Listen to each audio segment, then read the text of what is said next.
Alright, let's go! So, panibagong araw at panibagong vlog na naman tayo ngayon mga kabisdak. And today is, ano ngayon? Ano bang araw ngayon? Kalimutan ko. Wednesday.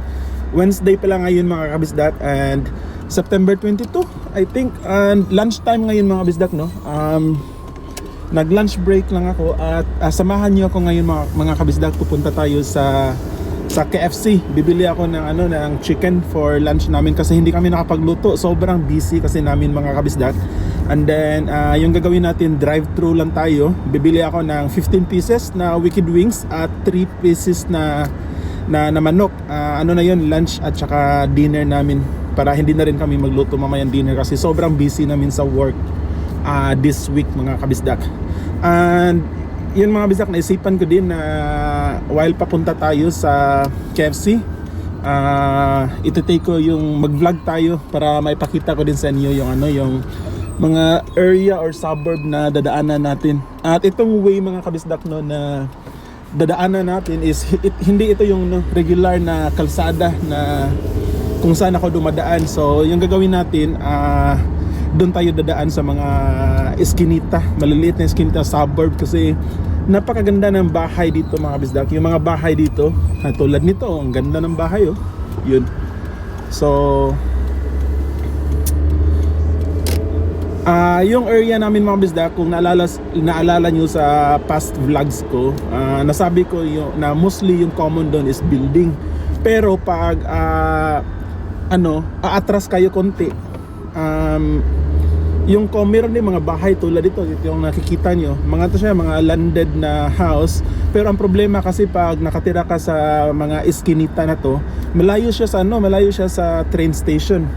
Kaya advisable is tawag nito, pag dito kayo titira, yung advisable is dapat meron kayong sariling sasakyan, or i-search nyo muna na merong bus, yung mga public bus na dadaan dito. Kasi pag wala, mahirap sa inyo kasi malayo yung train station. Kita nyo naman mga wisdak, di ba? Ang ganda ng mga bahay at saka ang luwag ng kalsada. Maganda mag-practice ang dito, driving. So sanahan, na yan dyan, yan na yung tawag dito, malaking park papunta sa main national road. So busy na kasada na yan dyan. Dito pala sa Australia mga bisdak, dito, nasa left side ka ng kalsada pag nagda-drive. So left side traffic rule. Pero yung mga sasakyan dito is nasa right hand drive. So at tulad ngayon, itong sasakyan ko siya, right hand drive. So yung nakikita niyo mga bisdak, so unahan yan yung malaking park. So magto-turn left ako papunta sa KFC. So napaka-busy nitong kalsada na to mga bisdak kasi main highway or main road. Masarap mag-drive dito sa mga kabisdak, sa kalsada. Kasi sa Australia, syempre sa kalsada naman nagda-drive. Ang hirap kasi mga kabisdak pag nagsasalita ka tsaka nagda-drive, di ba? Maganda mag-drive dito sa Australia. Base sa experience ko. I'm not sure kung same ba yung experience ng lahat, pero sa experience ko so far, mga 5 years na ako nagda-drive dito sa Australia. At napakaganda na experience ko kasi very dito, most disiplinado yung mga driver dito. Siguro dahil napaka-stricto ng government, yung mga traffic rules. Merong mga camera, maraming police patrol na talaga.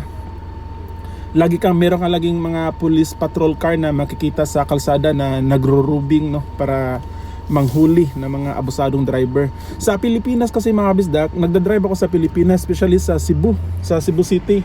Nasubukan ko mag-drive doon. Daming barumbado na driver. Hindi sa dinadown ko yung sa Pilipinas na sistema, pero yun kasi yung reality doon. At nakapag-drive ako na ilang taon doon mga bisdak. At grabe yung dito, grabe yung mga driver sa Pilipinas, especially yung mga jeepney driver, yung mga taxi driver, yung mga bus driver. Grabe mag-drive. Pero dito, pagdating dito sa Australia, kaya sobrang dali na sa akin kasi nasanay ako sa Pilipinas na mag-drive na 'Di ba? Grabe. Dami mga illegal na bad habits na ginagawa natin sa Pilipinas, at yung mga traffic doon, yung mga kalsada na ang liliit, na kahit ilang distansya pa lang kaya pa rin suungin ng sasakyan. Kaya dito na sobrang dali na sa akin nung nag-drive ako dito sa Australia, kasi ang luwag ng kalsada, disiplinado yung mga driver, and then yung traffic system nila ang ganda. Lah, may pulis sa unahan. Bakit may pulis dyan? So dito tayo mga bisdak, ando yung KFC oh. So dito tayo bibili ng, pero may pulis. Mayroong disgrasya mga kabisdak. So dito tayo bibili ng meron na disgrasya ata yan, or siguro hinuli.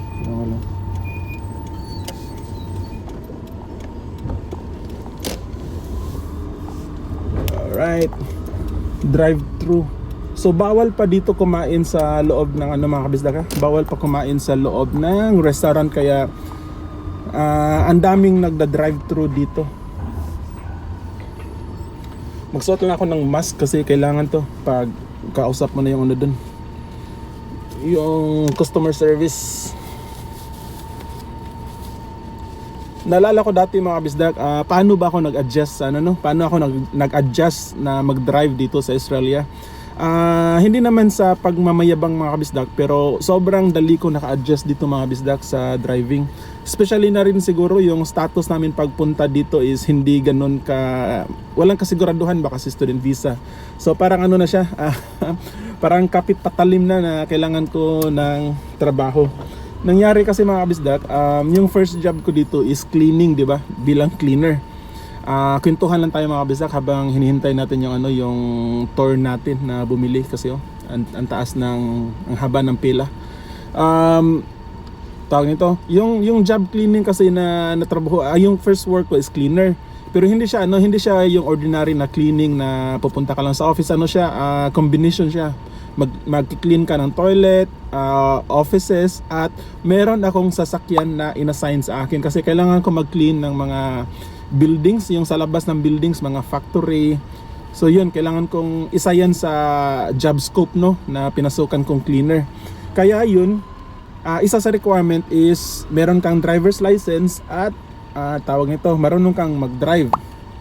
So yung sa akin, meron naman akong driver's license sa Pilipinas kasi sabi ko nag-drive ako sa sa Pinas. Pasok. Tapos nung in-interview ako yung may-ari ng cleaning company, sabi niya, marunong ka bang mag-drive sa Australia?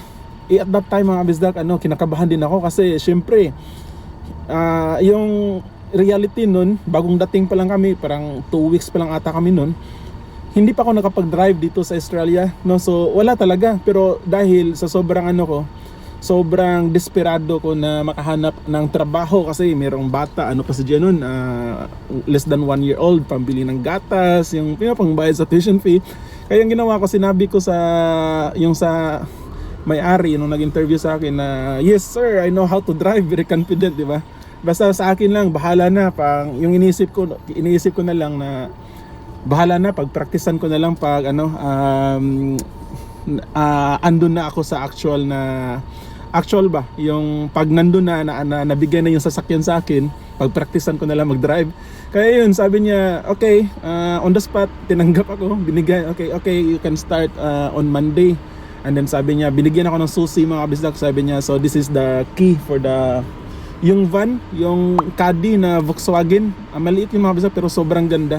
Yung inassign sa akin is yung Caddy na Volkswagen, sabi niya, this will be your van.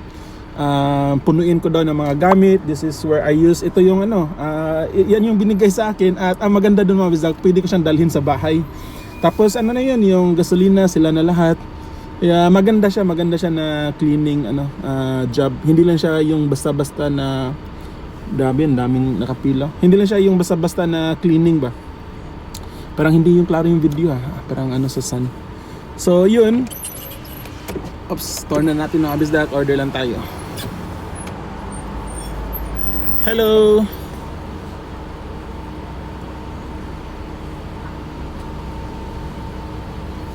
Hintayin lang natin yung order natin mga kabisdak. sobra kasing busy na lang mga bisda kasi yun nga, bawal pang kumain sa loob, kaya mostly sa nag-order dito is talaga drive-thru, no, itong KFC. So mamaya natin ipagpatuloy.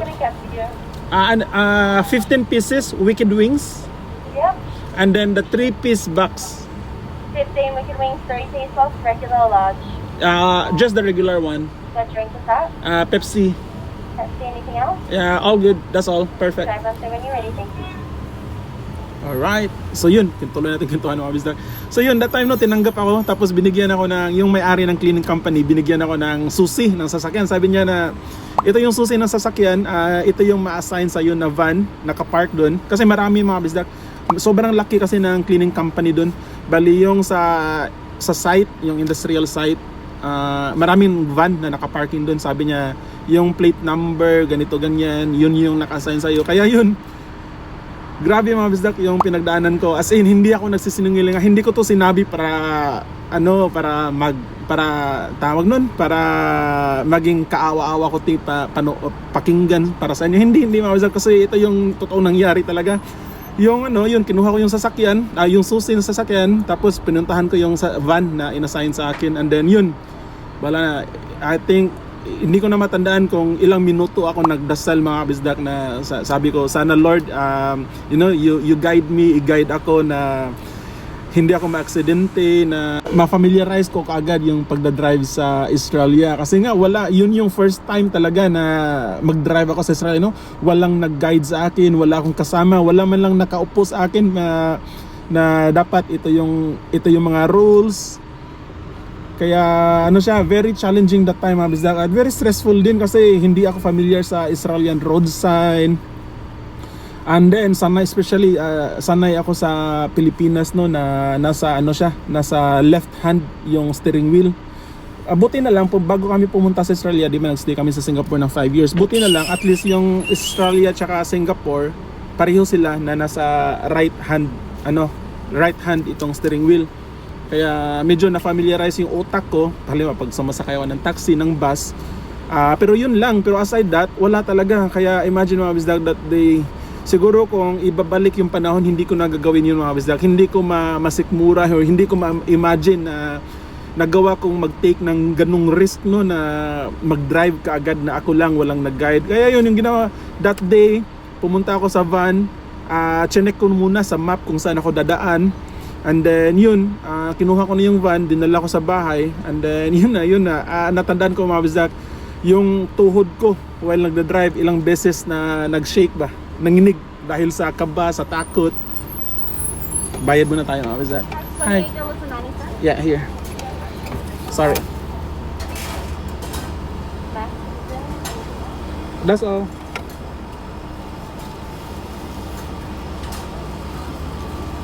Maganda din yung drive-thru nila dito mga bisdak, is mabilis yung service ng drive-thru. So yung isa kasi sa in-order ko, mayroong libre na Pepsi, kaya yun. So yung marami yung in-order ko mga bisdak kasi until dinner na to namin. Very safe. Thank you so much. Alright. Okay. Mas lalo ako nagutom. Grabe. Mas lalo ako nagutom mga bisdak. Alright, let's close na. Pwede ko natanggalin uli yung yung mask. Alright, let's go home. So, sana ba? Yun, yung nagkwentuhan natin about sa first time na nag-drive ako.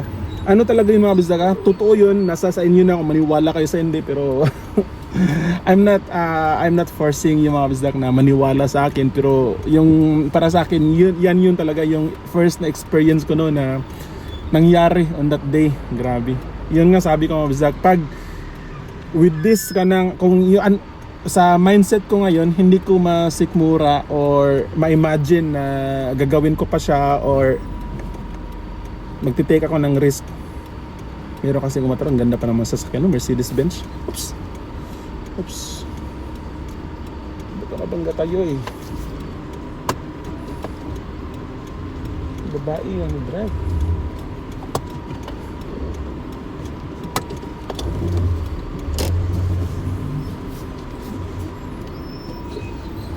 Alright. Okay.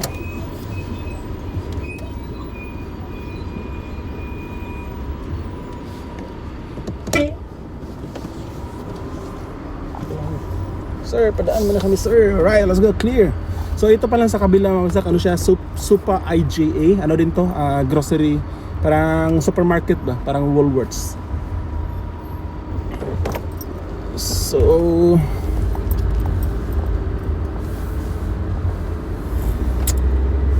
ano tayo, left, turn left tayo dito mga kabisdak. Pauwi na tayo ng ano no, ng yung gagawin ko diyan, ako dadaan sa kabilang side naman. Dito tayo, turn right tayo para makita nyo naman yung ibang ano, ibang, hindi tayo dadaan ulit dun sa ano, sa main road kasi nakita nyo na nakita nyo na yung ano dun, yung view dun. Dito tayo sa kabila. Alright, dito tayo mga kabisdak. Sakay tayo dito. Alright, so yun.